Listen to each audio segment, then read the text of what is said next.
అరే, అబద్ధాలు చెప్తే ఆడపిల్ల పుడతారా అన్నమాట విన్నారా? ఇది అతిపెద్ద అబద్ధం. అబద్ధాలు చెబితే ఆడపిల్లలు కాదు పుట్టేది. నిజమేంటంటే ఎంతో అదృష్టం ఉంటే కానీ ఆడపిల్ల పుట్టదు.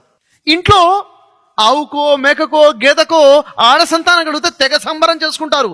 అదే తమకి ఆడ సంతానం కలిగితే ఏడుస్తుంటారు. ఇంకెంతకాలం ఈ మూర్ఖత్వం? ఆడపిల్ల పుట్టడమే అదృష్టంగా భావించే సమాజాన్ని ఎప్పుడు ఏర్పాటు చేసుకుంటాం?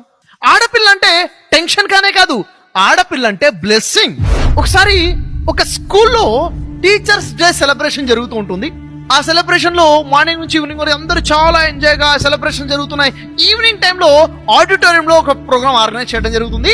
ఆ ఆడిటోరియంలో ఉన్నట్టు ఆ ప్రోగ్రామ్ ఏంటంటే, ఆ స్కూల్లో ఉన్న టీచర్స్ అందరూ కూడా ఒక్కొక్కరుగా మైక్ దగ్గరికి వచ్చి వారి గురించి మాట్లాడాలి, వారి ఫ్యామిలీ గురించి చెప్పాలి. వాళ్ళ పేరెంట్స్ ఏంటి, వాళ్ళ ఫ్యామిలీ ఏంటి, వాళ్ళ పిల్లలు ఏంటి, వాళ్ళ హస్బెండ్ ఏంటి, లేకపోతే వాళ్ళ వైఫ్